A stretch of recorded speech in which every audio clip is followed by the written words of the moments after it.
नमस्कार। कार्यक्रम सीधा कुरा जनतासँग हेर्नको निमित्त न्यूज 24 टेलिभिजन हेरेर बसिरहनु भएका तमाम दर्शक महानुभावहरूलाई स्वागत छ। म वीरेन्द्र जैरू। महाकाली सन्धि संसदबाट पारित भएमा नेपालले वर्षकै 1 खर्ब 20 अर्ब रुपैयाँ प्राप्त गर्छ भन्दै 25 वर्ष अघि नेपालमा हल्ला फिजाइएको थियो। भारतसँग भएको सन्धि संसदबाट पास गर्न यही कांग्रेस सांसदले आनाकानी गरिरहेका बेला ती सांसदलाई सम्झाउन नेकपा एमालेका नेता केपी शर्मा ओली कांग्रेस संसदीय दलको बैठकमै गएर सन्धिको पक्षमा वकालत गरेका थिए। महाकाली सन्धि भएपछि अब सूर्य पश्चिमबाट उदाउँछ, नेपालले भारतलाई बिजुली बेचेर मात्रै पनि वर्षमा 21 अर्ब कमाउँछ भनेर भ्रामक प्रचार गर्ने पशुपति शमशेर राणा थिए। अहिले जसरी एमसीसी संसदबाट पास भएमा 55 अर्ब यस्तो हुन्छ त्यस्तो हुन्छ भनेर प्रचार गरिएको छ, त्योभन्दा भयंकर ठुलो हल्ला महाकाली सन्धि पास गर्ने बेला भएको थियो। शेरबहादुर देउवा, माधव कुमार नेपाल, पशुपति शमशेर राणा लगायतका नेताहरूको ठुलो जोडबलमा महाकाली सन्धि संसदबाट पास भयो।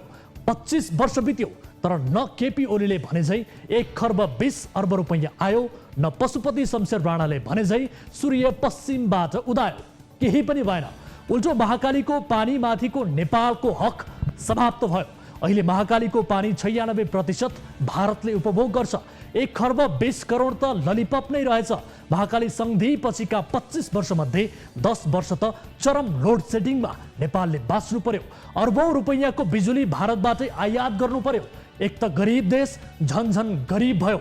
देशमा रोजगारी सृजना नहुँदा लाखौं युवा खाडी मलेसिया पुगे, चेलीहरू अफ्रिकाका डान्स बारसम्म पुगे। महाकाली सन्धि पास गराउन मरिहत्ते गरेर लागेका बेला केपी शर्मा ओली 44 वर्षका थिए, शेरबहादुर देउवा 51 वर्षका थिए। अहिले एमसीसी पास गर्नुपर्छ भनिरहेका विश्वप्रकाश शर्मा 51 वर्षका छन्, गगन थापा 46 वर्षका छन्। 25 वर्ष अघि युवा नेताले गरेको गल्ती 25 वर्षपछि अहिलेका युवा नेताले गर्दैछन् कि वा महाकाली सन्धिका विषयमा झै एमसीसी बारे पनि झुटा प्रचारहरू गरिएका छन् कि भन्ने स्वाभाविक शंका उत्पन्न भइरहेको छ। अर्थात् अहिले बुढा भनिएका नेताहरू महाकाली सन्धि पास गर्ने बेला सबै युवा थिए। युवाले त्यो बेला तुहाएको बिजुली सपनाले नेपालको एउटा पुस्ताकै भविष्य सकियो। महाकाली सन्धि संसदबाट पास त भयो तर नेपालको बिजुली सपना हालसम्मका लागि फेल नै भयो। 25 वर्ष अघि हामी नेपालीलाई ढाटेर छलेर महाकाली सन्धि पास गर्ने नेताहरू अहिले फेरि एमसीसी पास गर्नुपर्छ भनिरहेका छन्। सम्भवतः यो एमसीसी पास पनि हुनेछ। प्रश्न के मात्रै हो भने महाकाली सन्धिले भारतलाई मात्र लाभ दिए झै एमसीसीले पनि अमेरिकाको मात्रै स्वार्थ पूरा हुने हो कि?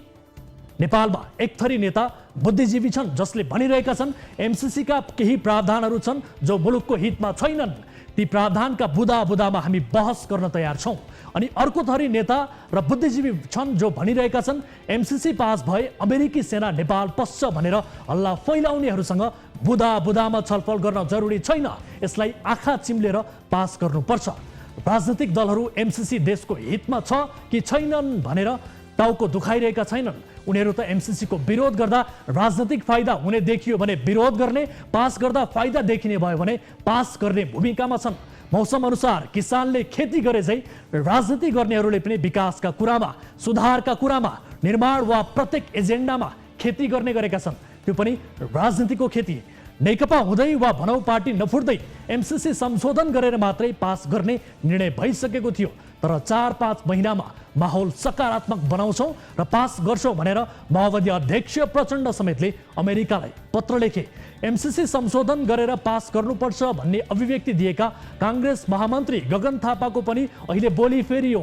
आँखा चिम्लेर एमसीसी पास गर्नुपर्छ भन्ने एमालेले पनि नाफा घाटाको हिसाब गर्यो।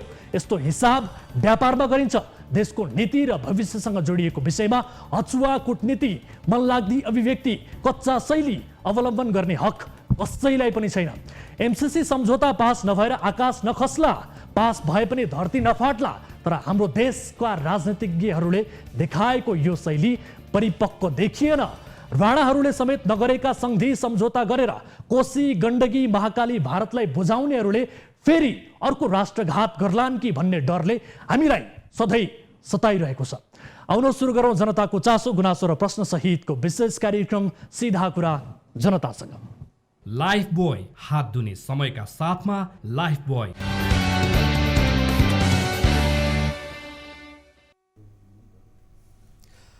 स्वागत छ दर्शक महानुभावहरू। कार्यक्रम सीधा कुरा जनतासँगको नयाँ श्रृङ्खलामा आज पनि उपस्थित भइसकेका छौँ। न्युज 24 टेलिभिजनबाट प्रत्यक्ष रूपमा प्रसारित हुने यस कार्यक्रममा आज हामीले विशेष गरी विरोध र नाराबाजी बीच संसदमा एमसीसी सम्बन्धी प्रस्ताव पेश भएको विषय सम्बन्धीको महत्त्वपूर्ण रिपोर्ट पेश गर्ने जमर्को गरिरहेका छौँ।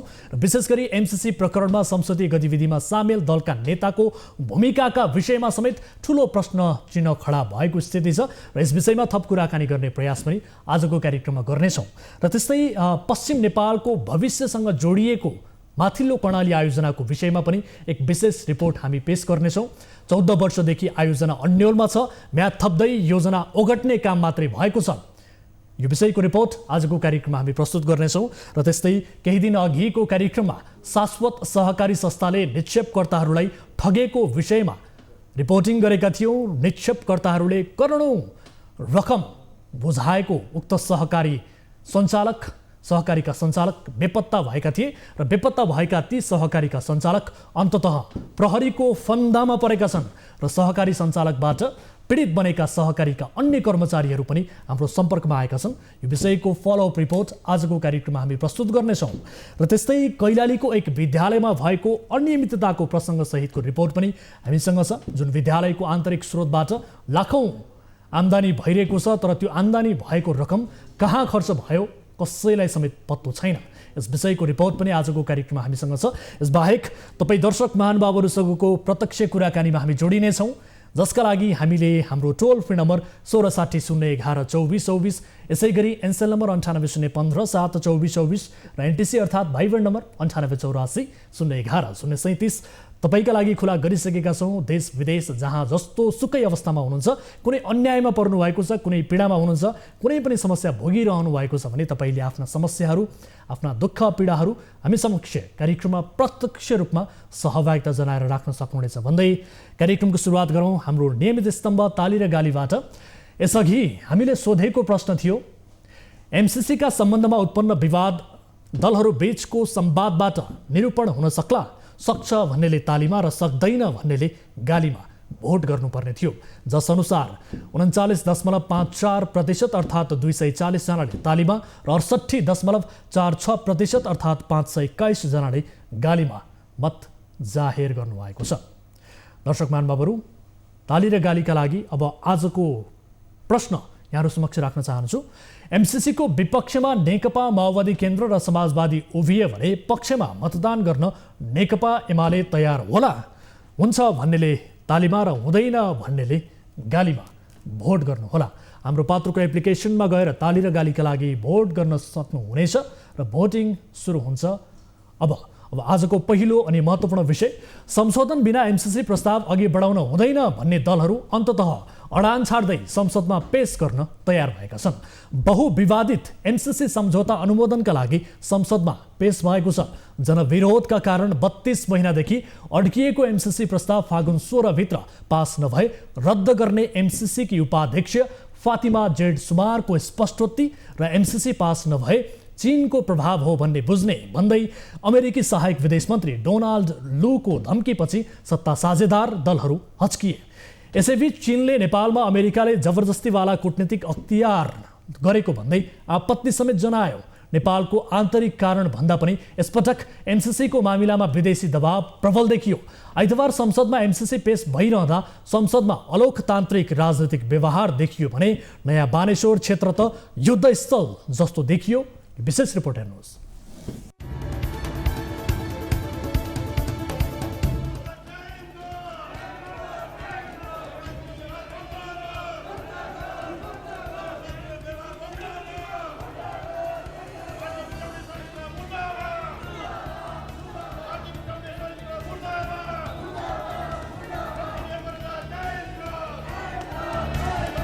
चरम विवादमा परेर 32 महिनादेखि अड्केको एमसीसी सम्झौता अनुमोदन सम्बन्धी प्रस्ताव अमेरिकी दबावकै बीच अन्ततः आइतबार प्रतिनिधि सभामा पेश भएको छ।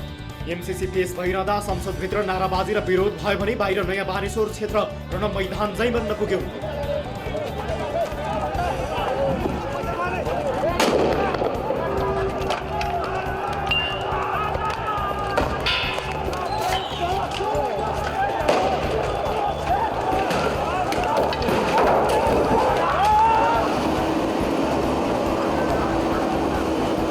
एमसीसीको यो घम्साघम्सीमा संसदभित्र सत्तारूढ दलकै नेताहरूको दोहोरो चरित्र देखियो।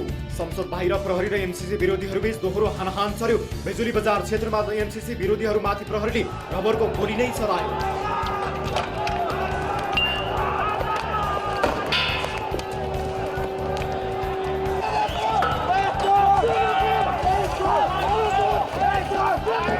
आइतबार बिहानसम्म संसदमा पेश हुने प्रस्तावहरूको सम्भावित कार्यसूचीमा एमसीसी थिएन। एकाएक सत्तारूढ दलहरूबीच एमसीसी संसदमा टेबल गर्न दिने सहमति बन्यो र कार्यसूचीमा एमसीसी थपियो। एमसीसी प्रस्ताव पेश गर्न माओवादीका नेता तथा अर्थमन्त्री जनार्दन शर्मा अघि बढ्नुपर्ने थियो, तर नेपाली अर्थतन्त्र झैं अर्थमन्त्री समेत बिरामी भएको खबर आयो। अर्थमन्त्रीको प्रस्ताव सञ्चार मन्त्री ज्ञानेन्द्र बहादुर कार्कीले पेश गरे। त्यसपछि देखियो यस्तो अराजनैतिक दृश्य।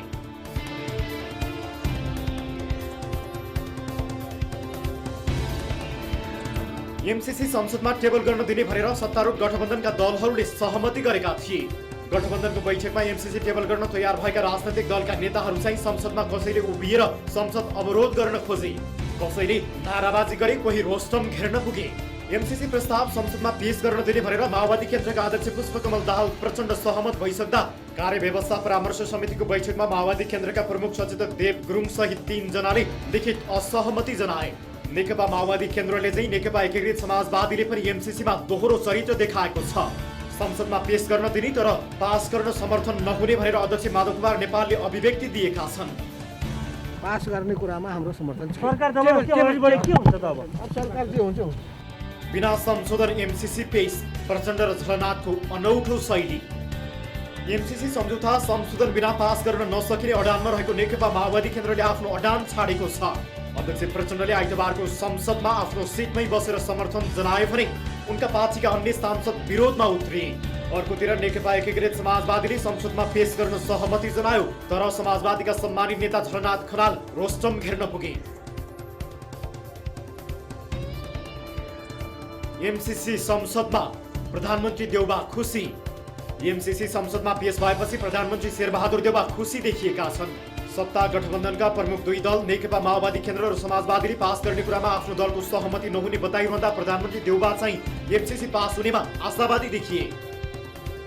एमालेको अडान कि बैतुकको ढिपी। 14 सांसदलाई कारबाही गर्न सभामुखलाई गरेको सिफारिस कार्यान्वयन नभएको भनेर प्रमुख प्रतिपक्षी नेकपा एमाले 166 दिनदेखि संसद बैठक अवरुद्ध गर्दै आएको छ। एमालेको विरोधका बीच आइतबार संसदको कारबाही अघि बढ्यो। मुलुकमा जेसुकै उथलपुथल होस् मतलब भएन, तर हाम्रो माग चाहिँ पुरा हुनै पर्छ झैं एमाले प्रस्तुत भइरहेको छ। एमसीसी पास गर्नमा सहयोग नहुने भनेर माओवादी र समाजवादीले स्पष्ट पारिसकेपछि अब एमालेको मत नै निर्णायक हुने देखिन्छ। सत्तामा हुँदा एमाले आँखा चिम्लेर एमसीसी पास गर्नुपर्छ भन्दै आएको थियो। संसदमा एमसीसी प्रस्ताव पेश गरिसकेपछि सरकारका प्रवक्ता ज्ञानेन्द्र बहादुर कार्कीले एमालेको अबको भूमिका महत्त्वपूर्ण हुने प्रतिक्रिया दिएका छन्।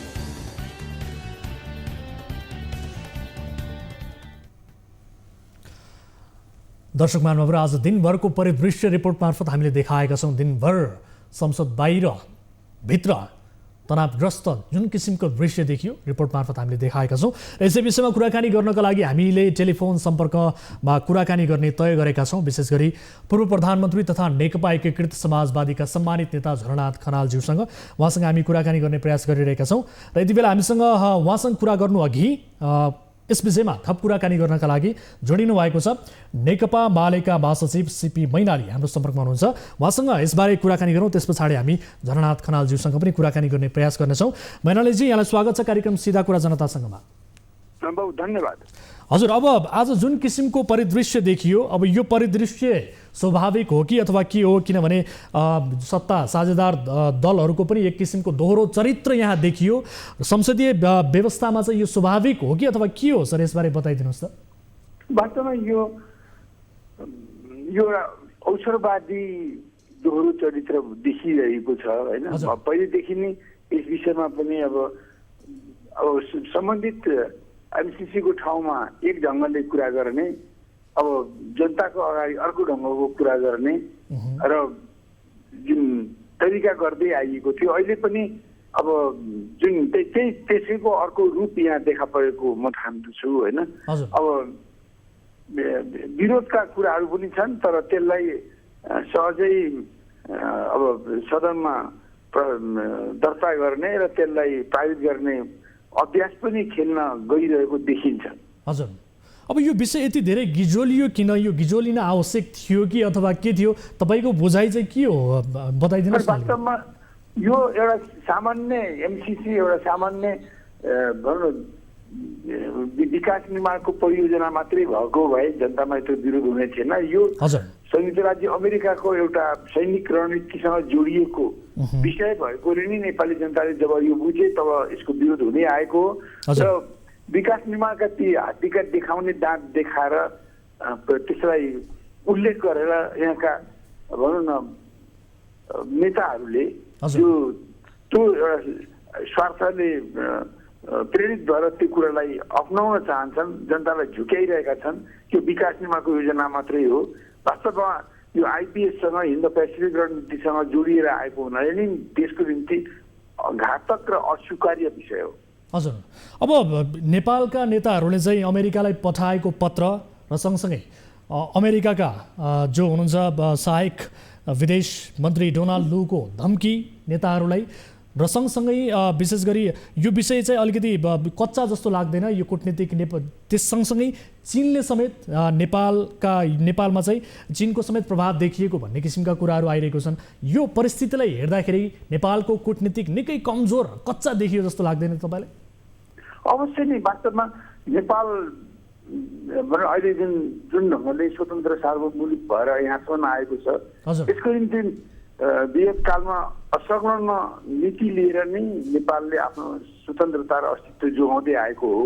अहिले जब यो एमसिसी हिन्द पेसिफिक रणनीतिसँग एउटा शक्ति राष्ट्रको सुरक्षा योजनासँग जोडिएको छ भन्ने थाहा पाएपछि नेपाली जनताले त्यसलाई अथवा नेताहरूले यो देशको पक्षमा स्वतन्त्रताको पक्षमा छोड्नु पर्ने हो, त्यसलाई परित्याग गर्नुपर्ने हो।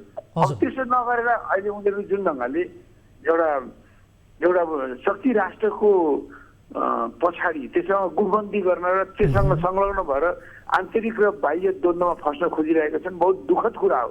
र यो यसरी फस्दै आएको हुनाले नै त्यो शक्ति राष्ट्रका मानिसहरूले, नेताहरूले, शासकहरूले नेपालका नेताहरूलाई ठाडै धम्की दिन सकेका हुन्। र उनीहरूले धम्की दिएर अब तिमीहरूले यो पास गरे नगरे तिम्रो खुसीको कुरा हो, तर यदि यसलाई तिमी असफल हुन्छ, यदि यसलाई अनुमोदन गर्दैनौ भने यो चीनले गर्दा यस्तो भएको हो भनेर उसले चीनलाई पनि मुस्दै नेपाली नेताहरूलाई पनि जुन धम्काउने कुरा बाहिर आयो। अब चीनले त्यसलाई एक प्रतिवाद गर्नु स्वाभाविक कुरा हो भन्ने म ठान्दछु। हजुर, अब अलिकति प्रसङ्ग जोडौँ। विशेष गरी माधव कुमार नेपाल र पुष्पकमल दाहाल प्रचण्डको जुन शैली देखियो, सरकारमा पनि बस्ने र अर्कोतर्फ सरकारले गरेको प्रस्तावको विपक्षमा पनि उभिने, यसलाई कसरी हेर्नु भएको छ यहाँले? अनि एउटा कुरा के भने उनीहरू चाहिँ आफ्नो एउटा गठबन्धनमा पनि जोगाउने, आफ्नो पार्टीको गुट स्वार्थ पनि हेर्ने, अनि पावरलाई पनि खुसी पार्ने जुन विविध भनौँ न नाउमा उनीहरू खुट्टा हालिरहेका छन्, त्यसले गर्दा नि यो विचित्रको स्वभाव देखिएको। अब ठिक भए जस्तो भए पनि आफूलाई फाइदा नोक्सान जे भए पनि गलतलाई गलत भन्नुपर्ने हो, सहीलाई सही भन्नुपर्ने हो। एमसिसी जस्तो भनौँ न एउटा शक्ति राष्ट्रको सुरक्षा रणनीतिसँग जोडिएको कुरालाई चाहिँ उनीहरूले बचाउ पनि गर्ने र त्यसको साथसाथै जनताको आक्रोश पनि आफूपट्टि नआओस् भन्ने र आफ्नो गठजोडलाई पनि कायम राख्ने, यी कुराहरूलाई सन्तुलन राख्न खोज्दा नि यिनीहरूको यस्तो भनौँ न अस्पष्ट चरित्र होइन, दोधारे चरित्र जनताको अगाडि प्रस्तुत भएको छ। हजुर, हस्, समय र जानकारीका लागि म यहाँलाई धेरै धेरै धन्यवाद दिन चाहन्छु महासचिवज्यू। बहुत धन्यवाद।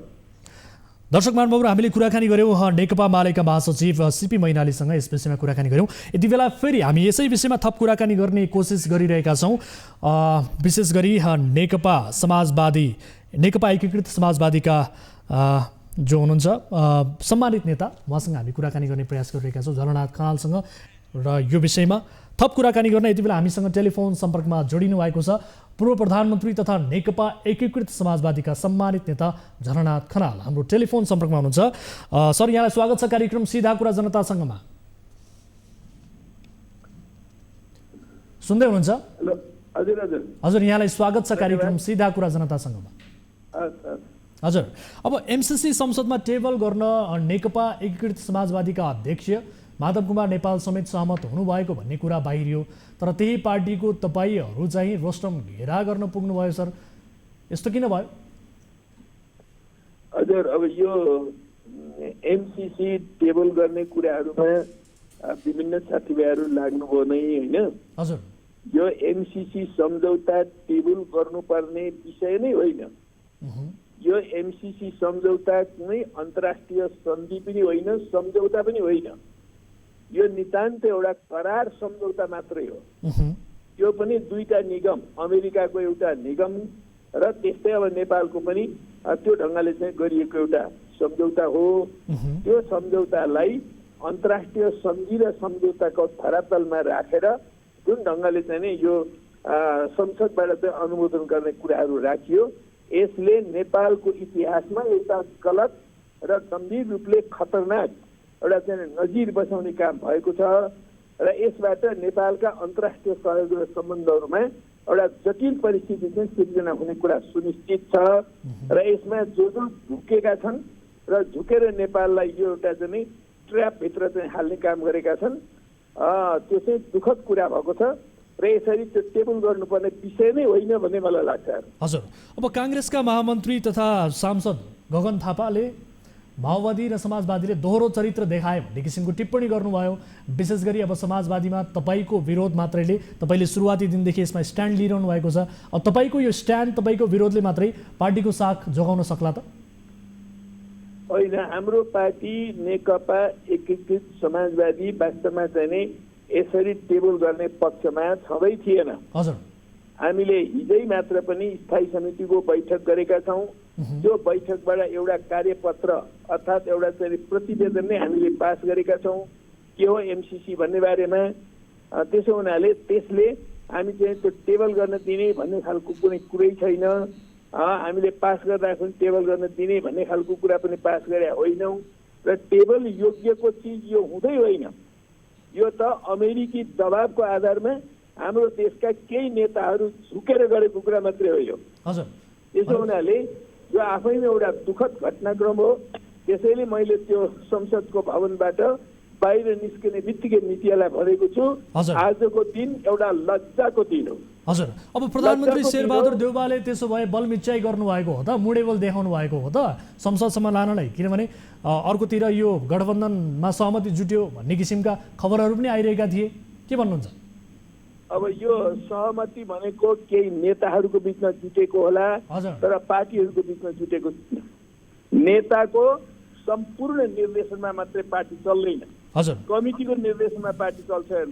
कम्युनिस्ट पार्टी भनेको एउटा नेताको निर्देशनमा चल्ने पार्टी होइन। यो चाहिँ सामूहिक नेतृत्वमा चल्छ, एउटा व्यक्तिको नेतृत्वमा होइन। अब काङ्ग्रेसको पार्टी चाहिँ व्यक्तिगत नेतृत्वमा पनि चल्न सक्ला, बुर्जुवा पार्टीहरू, पुँजीवादी पार्टीहरू त्यस्ता पनि हुन्छन्, तर कम्युनिस्ट पार्टी जसलाई भनिन्छ त्यो साँचो कम्युनिस्ट पार्टी हो भने त्यो व्यक्तिको नेतृत्वमा होइन, त्यो सामूहिक नेतृत्वमा कमिटीको नेतृत्वमा चल्छ र कमिटीले कुनै पनि कुराहरूमा धारणा नबनाइकन त्यस्ता पार्टीहरू चाहिँ अगाडि बढ्दैनन्। हजुर, अब समाजवादी र माओवादीले एमसीसीको पक्षमा मतदान नगर्ने बताएका छन्। अब यस्तो बेला एमालेको मतले एमसीसी पास भयो भने तपाईँहरू चाहिँ सरकारबाट बाहिरिनुहुन्छ त? अब काङ्ग्रेस र एमालेको बिचमा साँच्ची नै साँठगाँठ हुँदै गयो र उनीहरूले एमसीसीमा पनि साँठगाँठ गरे भने त्यो उनीहरूको कुरा हो। यद्यपि म त्यस्तो साँठगाँठको सम्भावना देख्दिनँ, अहिले मेरो विश्लेषणले देख्दैन, तर त्यस्तो भइ नै हाल्यो भने उहाँहरू स्वतन्त्र हुनुहुन्छ त्यसो गर्नको लागि। हामी हाम्रो बाटो हिँड्न स्वतन्त्र छौँ। हजुर, अब संसदमा एमसीसी पेश भएपछि विशेष गरी प्रधानमन्त्री शेरबहादुर देउवा चाहिँ खुसी हुनुभएको भनेर बुझ्न सकिन्छ। उहाँले अब एमसीसी पास पनि हुन्छ भनेर भन्नुभएको छ। यो पास भयो भने नेपालको असंलग्नताको नीति सहित भयो, मुलुक अमेरिकी क्याम्पमा पुग्यो भनेर बुझ्दा हुन्छ हामीले?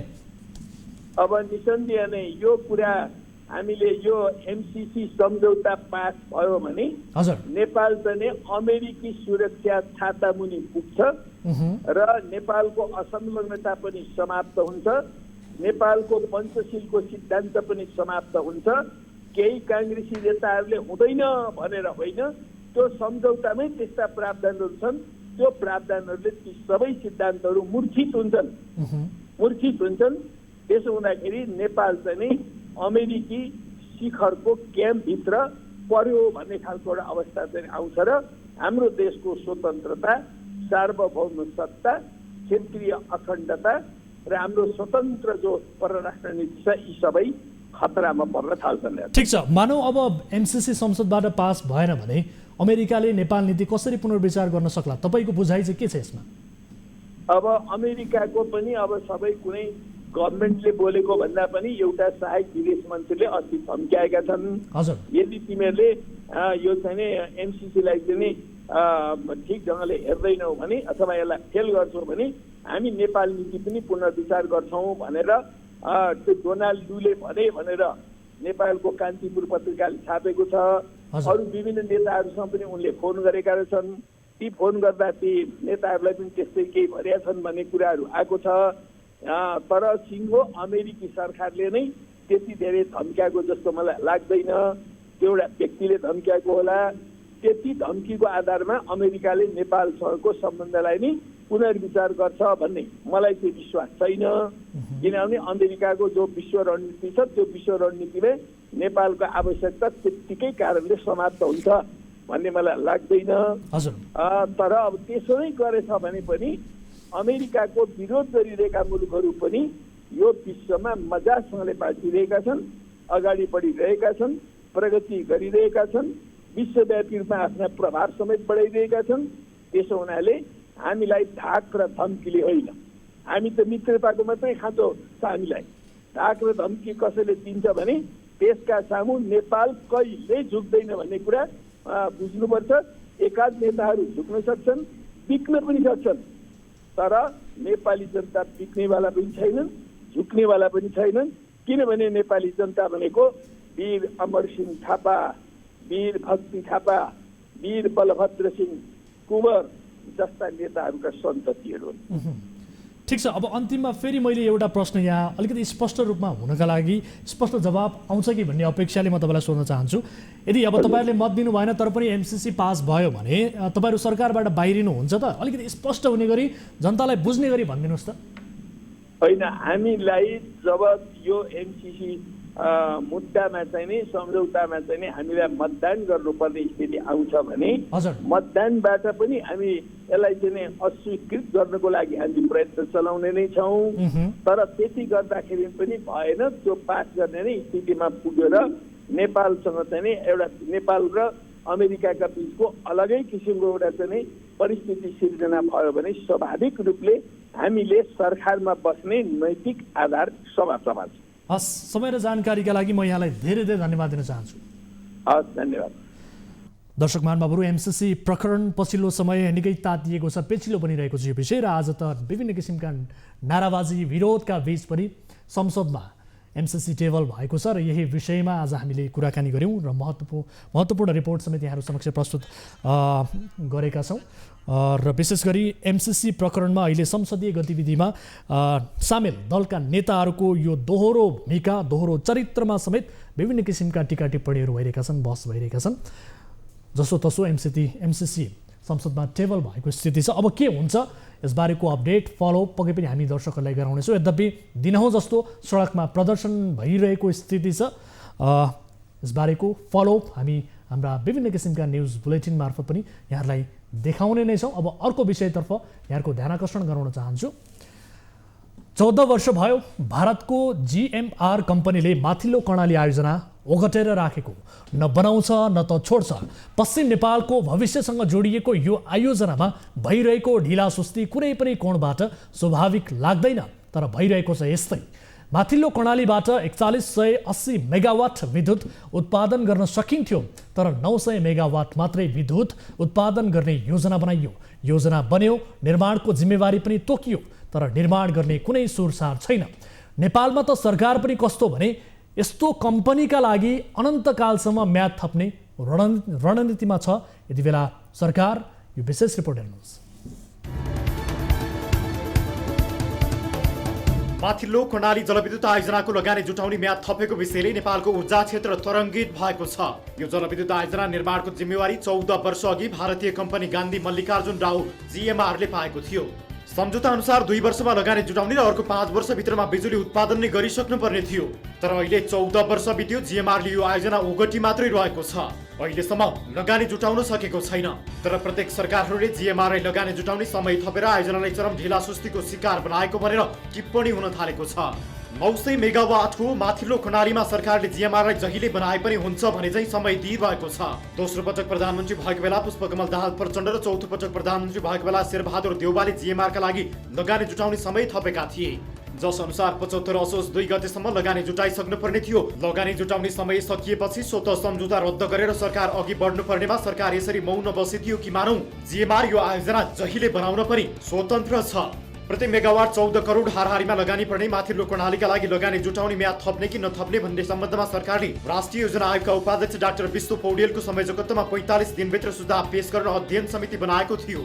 सो समितिले म्याद थपको सिफारिस गरेको विषय बाहिरिएपछि असमका सांसद तथा नेकपा एमालेका नेता डाक्टर भीम रावले फागुन 5 मा एक प्रेस विज्ञप्ति जारी गर्दै माथिल्लो कर्णालीमा योजना ओगट्ने काम भएको, बङ्गलादेशमा बिजुली बेच्ने खोक्रो आश्वासन बाँडिएको, जीएमआरले यो आयोजना अर्को कम्पनीलाई बेच्ने प्रपञ्च गरेको जस्ता आरोप लगाए। नेता रावलले प्रधानमन्त्री शेरबहादुर देउवालाई विज्ञप्ति मार्फत सोधेका छन्, नेपाली कङ्ग्रेसका सभापति तथा प्रधानमन्त्री शेरबहादुर देउवाबाट नेपालको राष्ट्रिय हित विपरीत उक्त निर्णय किन गराइएको होला?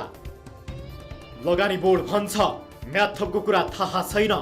म्याद थपको सिफारिस योजना आयोगका उपाध्यक्ष डाक्टर विष्णु पौडेल संयोजकत्वको समितिले गरेको विषय बाहिर आए पनि यो विषय प्रधानमन्त्री अध्यक्ष रहने लगानी बोर्ड मार्फत मात्रै औपचारिक रूपमा अगाडि बढ्न सक्छ।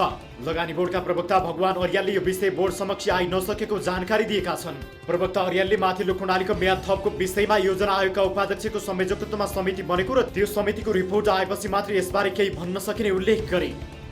4180 मेगावाट क्षमतालाई घटाएर 900 पारियो। माथिल्लो कर्णालीलाई पश्चिम नेपालको भविष्यसँग जोडिएको योजनाको रूपमा लिने गरिन्छ।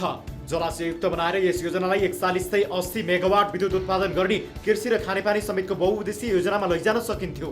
तर सरकारी अकर्मण्यताका कारण 900 मेगावाट समेत अनिश्चित बनेको विज्ञहरू बताउँछन्। बङ्गलादेशलाई बिजुली बेच्ने जीएमआरको अनौठो तर्क। जीएमआरले माथिल्लो कर्णालीबाट उत्पादित मध्ये 500 मेगावाट बिजुली बङ्गलादेशसँग बेच्ने भनेर सरकारले जवाब पठाएको विषय बाहिर आएको छ। जीएमआरले यस्तो दाबी गरे पनि नेपालमा चाहिँ जीएमआरको दाबी सजिलै पत्याउन नसकिने तर्क गरिएको छ।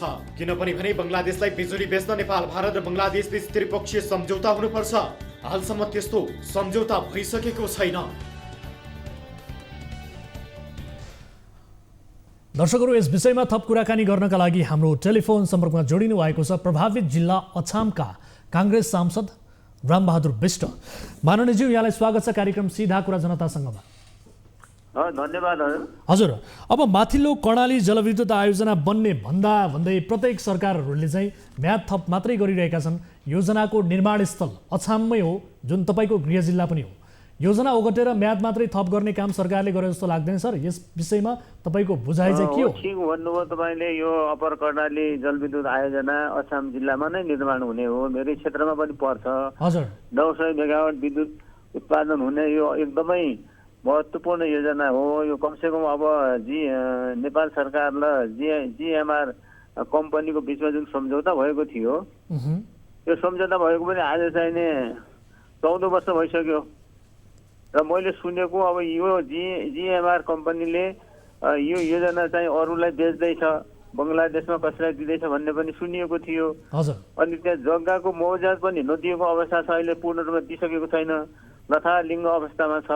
अब यस्तो अवस्था हुँदै गर्दाखेरि समयमा समय तोकेर काम पनि निर्माण गर्नुपर्ने हो। यति महत्त्वपूर्ण योजना कमसेकम समयमा सिद्धिनु पर्ने हो। 14 वर्षमा काम नगरेर लथालिङ्ग अवस्थामा छोडेर अझ फेरि सरकारले उसलाई म्याद थप्दैछ, उसको चाहिँ स्ट्यान्डर्डको म्याद थप्दैछ भन्ने सुन्दैछु म। यो एकदम दुर्भाग्य र गलत कुरा हो। यस्तो काम गर्नु हुँदैन।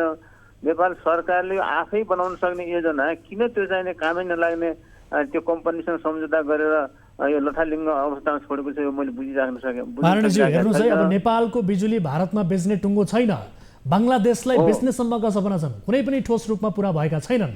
तर नेपालका नदी नाला चाहिँ एकपछि अर्को गर्दै यसरी सस्तैमा चाहिँ जिम्मा दिए जस्तो लाग्दैन तपाईँलाई? अब सबै नदी नाला कुरामा भन्दा पनि अहिले अप्पर कर्णालीको बारेमा हामीले चिन्ता लिनुपर्ने अवस्था छ होइन। हजुर यस विषयमा कमसेकम भारतमा नेपालमा पनि खपत हुने अवस्थामा छ नि। विद्युत उत्पादन गरिसकेपछि 900 मेगावाट विद्युत चाहिने अनि बढी भएकोलाई भारतमा बेच्ने हो, नभए नेपालमा खपत गराउने हो। तर यो कहिले सिद्धिन्छ त्यसको ठेगानै छैन। 14 वर्षमा एउटा योजना सम्पन्न हुन सकेको छैन, काम अगाडि बढ्न सकिरहेको छैन भन्दाखेरि दुर्भाग्यपूर्ण कुरा हुन्छ। यसलाई चाहिने सरकारले यसको टेन्डर सबै तोडेर यो सबै आफै लिएर आफै काम गर्न पनि सक्ने अवस्था छ। नेपाली जनताहरूलाई त्यसबेला जनताहरूलाई सेयर वितरण गरेर सेयर बिक्री गरेर पनि यो आयोजना सम्पन्न हुन सक्छ जस्तो मलाई लाग्छ। यो 7 नम्बर प्रदेश र 6 नम्बर प्रदेश हुन अत्यन्त महत्त्वपूर्ण योजना हो। यसमा सरकारले लापरवाही गर्नु हुँदैन, ढिलासुस्ती गर्नु हुँदैन अनि अनावश्यक रूपमा कुन स्वार्थले हो थाहा छैन जिएमआर कम्पनीलाई फेरि ब्याज थप्नु भनेको दुर्भाग्यपूर्ण कुरा हुन्छ। यो ब्याज थप्नु हुँदैन। ठिक छ। अब 14 वर्षदेखि योजना ओगटेर सरकारले चाहिँ जिएमआर पस्ने खेल मात्रै खेलेको भनेर विरोध पनि भइरहेको छ। तपाईलाई त्यस्तो लाग्छ कि लाग्दैन? यो विषयमा तपाईँको बुझाइ चाहिँ के छ माननीयजी? हो, विरोध पनि भइराखेको छ। अब बिचमा के भन्दाखेरि यो जग्गाको डुबान क्षेत्रमा परेको जग्गाको मुआवजा दिने भन्ने कुरा थियो, त्यो पनि आधा आधी दिएको पनि हामीले देख्यौँ, थाहा पायौँ। पूर्ण रूपमा दिएको छ जस्तो मलाई लाग्दैन। अब त काम हुन्छ कि के हो भन्ने आशा पनि हामीले गऱ्यौँ, तर अझ जस्ताको तस्तै अगाडि बढ्न सकिराखेका छैन।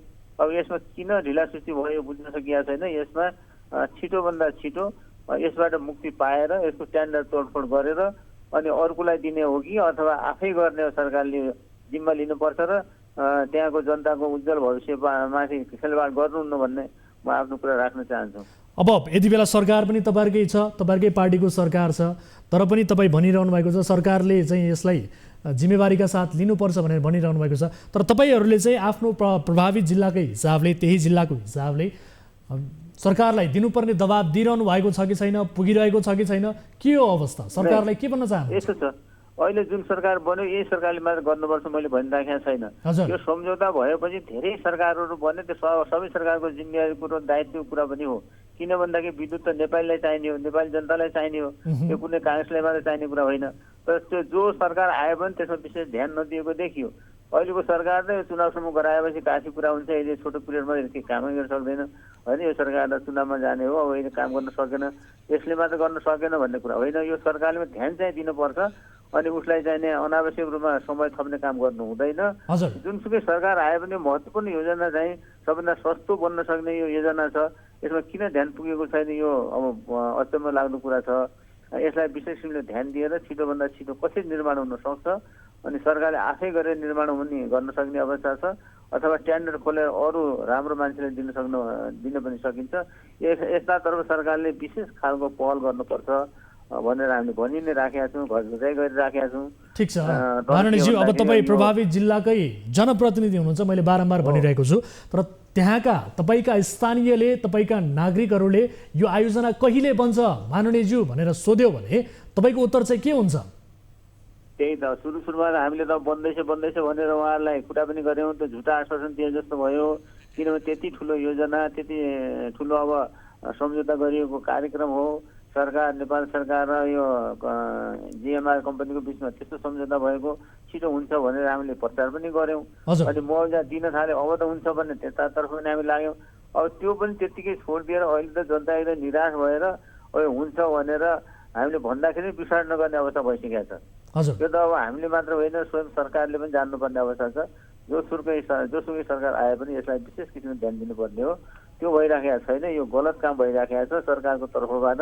अब सम्झौता गर्ने कुरा पनि त्यति बेला जुन ढङ्गमा भयो त्यो अगाडि कार्यान्वयन हुन सकेन, अगाडि बढ्न सकेन, त्यो पनि अब गलत रहेछ भन्ने प्रमाणित हुँदैछ।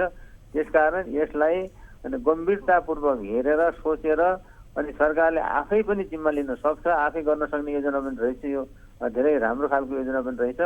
आफै गर्न सक्दैन भने अझ पुनः टेन्डर गरेर राम्रो कम्पनी, राम्रो निर्माण कम्पनीलाई दिएर छिटो गर्नेतर्फ ताकेर गर्नुपर्छ। रातो दिन लागेर यसलाई सम्पन्न गर्नुपर्छ भन्ने मैले पनि आफ्नो सोच बनाएको छु, विचार पनि राखेका छु। हस् माननीयज्यू, यहाँलाई समय र जानकारीका लागि म धन्यवाद दिन चाहन्छु। हस् हस्, ल धेरै धेरै धन्यवाद। दर्शक महानुभावहरू, 14 वर्ष भयो विशेष गरी यो आयोजना अझै पनि सम्पन्न भएको छैन र फेरि पनि सरकारले अनन्तकालसम्म यसलाई म्याद थप्ने रणनीतिमा रहेको भन्ने किसिमका खबरहरू आइरहेका छन्। म्याद मात्रै थप्ने, आयोजना ओगट्ने तर आयोजना निर्माण नहुने माथिल्लो कर्णाली यस्तै नियति भोग्न बाध्य छ। यो आयोजना सम्पन्न भएको छैन, 14 वर्ष बितिसक्यो। तर स्थानीय नागरिकले भन्छन् कि कहिले सकिन्छ यो आयोजना भनेर प्रश्न गरिरहेका छन्, तर यसको ठोस जवाफ कुनै पनि सरकारले दिन सकेन। खैर, यो विषयलाई यही थाती राख्छौँ र यो विषय फेरि पनि हाम्रो फलोअपको विषय रहिरहनेछ। सरकारलाई यस विषयमा दबाब दिने क्रममा हामी रहिरहनेछौँ, कार्यक्रम मार्फत दबाब दिइरहनेछौँ भन्दै यति बेला पालो भएको छ ब्रेकको। ब्रेक पछाडि अन्य विविध विषयहरूसहित उपस्थित हुनेछौँ। यहाँहरू हेरिरहनु भएको छ कार्यक्रम सिधा कुरा जनतासँग, मात्र न्युज 24 टेलिभिजनमा। लाइफ बोय, हात धुने समयका साथमा लाइफ बोय।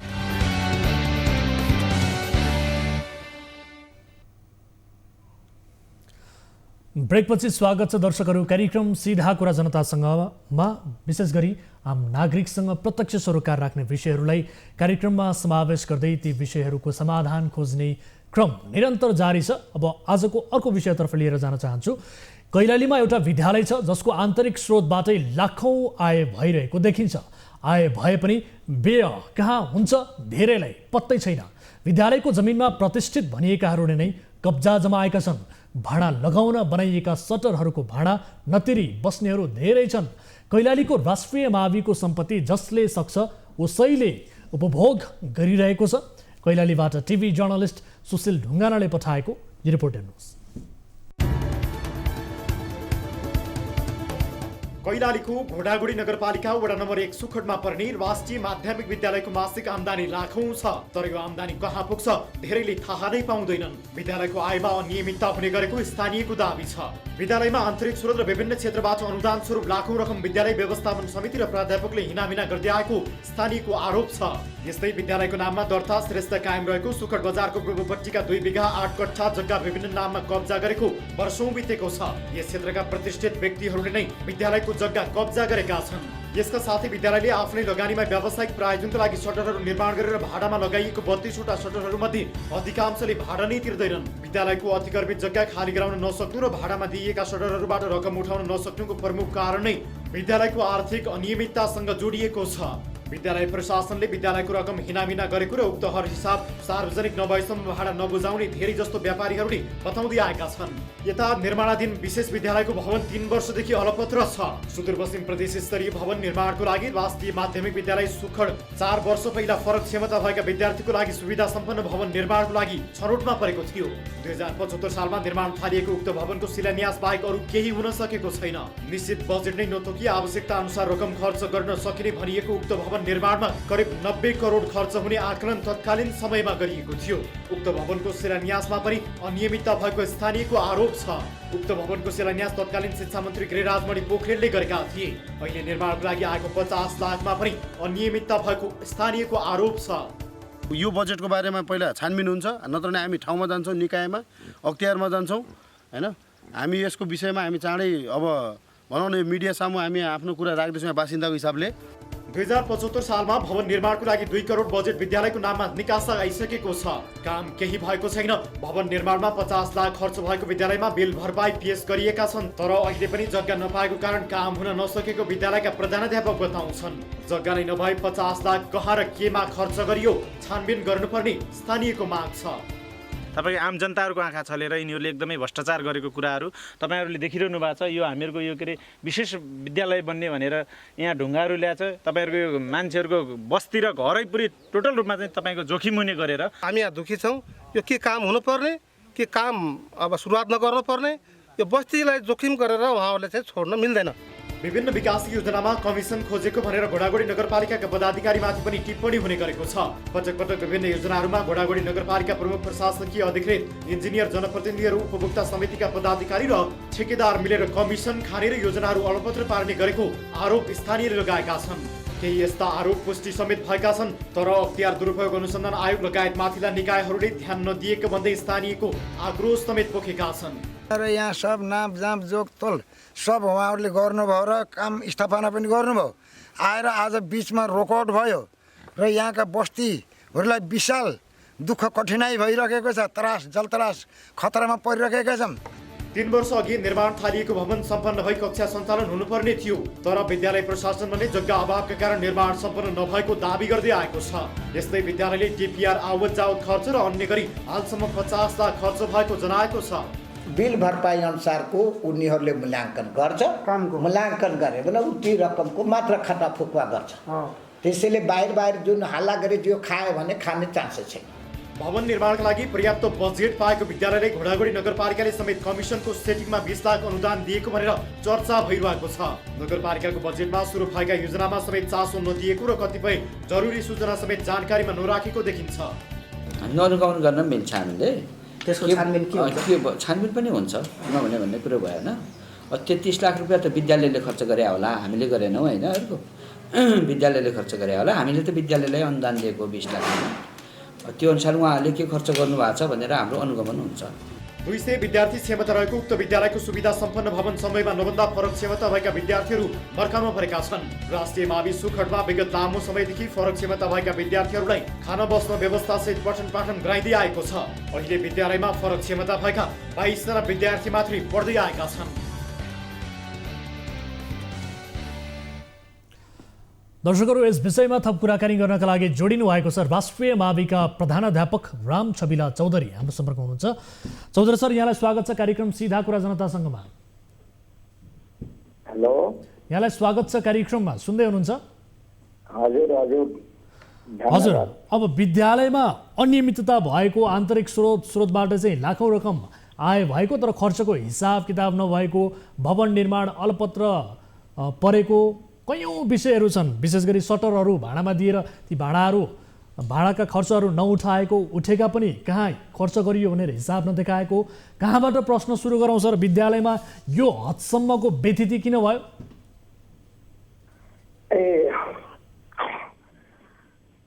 अब यसमा प्रश्न एक गर्दाखेरि जवाब दिँदाखेरि राम्रो हुन्छ र। हजुर, अब यसमा अनियमितता भएको कुरा जुन आयो होइन। हेलो हजुर, सुन्दैछु, भन्नुहोस् न। हामी भाडा उठाएको भने जब एकातिर भन्दै हुन्छ भाडा मतलब कि उठिया छैन भनेर होइन। हजुर, अर्कोतिर अनियमितता कहाँबाट भयो, भरे उठेको नभएपछि कहाँबाट उठ्यो मतलब कि अनियमितता होइन। दोस्रो कुरा, पैसा मतलब कि प्रत्येक वर्ष हामीले सामाजिक गर्छौँ होइन। हजुर, सबै जनतालाई त्यो अभिभावकहरू हामीले शिक्षा न्याय अनुसारको सामाजिक परीक्षण समिति हुन्छ, विद्यालय व्यवस्थापन समिति हुन्छ। सामाजिक परीक्षण प्रत्येक वर्ष हामीले गरिरहेका छौँ, अडिट गराइरहेका छौँ होइन। अनियमितता भएको त कहीँ पनि देखिएन है। अब रह्यो कुरा तपाईँले उहाँहरूले मतलब कसैले भन्दाखेरि अनियमिततालाई साबित गर्नुपर्छ होइन। अब उसले झुटो आरोप लगाउँदाखेरि त्यो सत्य कुरा होइन। सर, तपाईँले अनियमितता भएको छैन भन्नुभयो, एकैपटक सुनिदिनु होला, मेरो कुरा सुनिदिनु होला सर। भवन निर्माणमा 50 लाख खर्च भएको भनेर विद्यालयमा बिल भरपाई पेश गरिएको छ, तर अझैसम्म काम भएको छैन, के कारणले भएन? अब त्यो भवन निर्माण कहिले काम मतलब सुरु भएको छैन। त्यसको आर्थिक तयारी मास्टर प्लानहरू, नक्सा डिजाइनहरू, परीक्षण, वातावरणीय प्रभाव मूल्याङ्कन र केही सामग्री खरिद गरेको कुराहरू मात्र चाहिँ बिल भरपाई पेश गरिएको छ भन्नुभयो होइन। अब र सबै कुरा जति मतलब कि खर्च त्यो सबै कुराहरू त्यतिको मात्र भएछन् होइन। अरू पैसा ब्याङ्कको खातामा छ होइन। अब काम यस्तै अब मात्र एउटा कानुन प्रक्रिया हुन्छ। नगरपालिकामा यस्तै मास्टर प्लान सुपी भएको कुरा सुनेको छु, लिखित आएको छैन होइन। त्यसपछि इबिडी मार्फतद्वारा मतलब कि टेन्डर खोल्ने प्रक्रियामा छ। सर, अब तपाईँहरूले जग्गा नभएका कारणले चाहिँ भवन निर्माण गर्न सकिएन भन्ने किसिमको जवाफ पनि यता कता दिइरहनु भएको छ, तर जग्गा नै नभएपछि यो 50 लाख निकालिएको रकम कहाँ खर्च भयो, कसरी खर्च भयो भन्ने किसिमको प्रश्न त उठ्छ नि। अब यसमा मतलब कि कुरा के छ भने जग्गा नभएको होइन, जग्गा विद्यालयको लाल पूर्जावाला हामीले जग्गा मतलब कि विद्यालयसँग जोडिएका बिलको र युवा बोर्डसँग भएका जग्गाको लाल पूर्जा पेश गरेका थियौँ होइन। हजुर। कति समुदायहरू हामीलाई स्थानीय व्यक्तिहरू सबैजनाले लिएर यहीसँग जोडिएका अलि पर शान्तिनगर टोल विकास समितिले दिएको त्यहाँ पनि क्षेत्रफल छ सार्वजनिक जग्गा होइन। त्यो जग्गामा निर्माण गर्ने भन्ने कुरा भएको थियो होइन। त्यो अलिकता उपयुक्त देखिएन। नगरपालिकाबाट के अरे नगरपालिकाबाट हामीले वातावरणीय प्रभाव मूल्याङ्कनले अलिकता जोखिम देखायो होइन। हजुर। त्यस कारणले त्यो अनुमति नहुँदाखेरि त्यो निर्माणको काम प्रक्रिया सुरु भएन। पुनः हामीलाई आफ्नै जग्गामा निर्माण गर्ने मतलब किसिमको मतलब पुऱ्यायो होइन। अब समिति बसेर त्यो निर्णय गरेर दिँदाखेरि नगरपालिकामा पेश गरेर अब सुनेको र निर्णय भएको छ, लिखित आएको छैन, आउने बित्तिकै अगाडि बढ्यो। ठिक छ। अब अर्को प्रश्न, विशेष गरी विद्यालयले आफ्नै लगानीमा चाहिँ व्यावसायिक प्रयोजनका लागि भनेर सटरहरू निर्माण गरेर भाडामा लगाइएका जो 32वटा सटर छन् त्यसमध्ये अधिकांशले भाडा तिर्दैनन् भन्ने खबर आएको छ। उठेको रकम पनि तपाईँहरूले केमा खर्च गर्नुहुन्छ भन्ने किसिमको जानकारी कसैलाई छैन। यो पारदर्शी भएन भन्ने किसिमको आरोप छ। कतिवटा सटरले भाडा बुझाउँछन्, कति त्यो भाडा बुझाएका सटरहरूले कतिका दरले बुझाउँछन् सर? अब यसमा निमित आजदेखि होइन पहिलादेखि नै निमित यो मतलब कि लाग्दाखेरि केही धेरै सटरहरूले मतलब कि 2-4वटा सटरमा बसेको व्यक्तिहरूले मतले पनि हामीले आफैले निर्माण गरेको उसमा बुझाएका छन्। हजुर। कोही बाँकी हुँदाखेरि बिचमा जम्मा पनि गरेका छन्। समय समयमा समितिले तगेदा गरी बुझाउने, फेरि 2-4 महिना जिउ रहिहाल्ने भन्ने कुरा निमित हुन सकेको छैन होइन। अब 3000 को दरले अहिले ठिक छ। अब यो प्रश्नमा यसमा अलिकति यो लामो पृष्ठभूमि भयो। मैले सोधेको प्रश्न के भने 32वटा सटर मध्ये तपाईँहरूलाई कति सटरले भाडा तिरिरहेका छन् र कतिका दरले तपाईँहरूलाई तिरिरहेका छन् भन्नुहोस् न। 25वटा सटर पूर्वी सटरको जुन हाम्रो मतलब कि 13-14वटा के अरे 12-13वटा सटर जुन छ त्यो सटरको 3000 हो होइन। हजुर। कम्प्लेक्स हो 2500 त्यो टेन्डरमा मतलब कि दिएको थियो। हजुर। टेन्डरवालाले त्यो रकम मतलब कि 10 सटर जुन छ उतातिरको कम्प्लेक्स सर त्यो टेन्डरमा त तपाईँहरूले लेख्नु भएको छ। अहिले तत्काल अवस्थामा यो तिरेका सटरहरू कति छन् र कतिका दरले तिरिरहेका छन् भन्नुहोस् न मलाई। अहिले तिर्नलाई त सबैले तिर्छ मतलब उसमा, तर मतलब कि कसैको बढी जिउ र तपाईँ फ्याक्ट बोल्न सकिरहनु भएको छैन, तपाईँसँग तथ्याङ्क नै छैन, तपाईँ हावादारी रूपमा बोलिरहनु भएको छ। भन्नुहोस् न, ठ्याक्कै भन्नुहोस्, यदि सटरले यो दरले तिरिरहेका छन् भनेर भन्न सक्नुहुन्छ? यस्तो छ 3 वा 4 सटरले नियमित रूपले तिरिराखेको देख्छु। हजुर। अरूसँग जिउ धेरै मतलब कि बाँकी भएको देखिन्छ, जसमा देबाट तगेदा गर्दाखेरि केही रकम जम्मा गरे केही रकम बाँकी भएको देखिन्छ।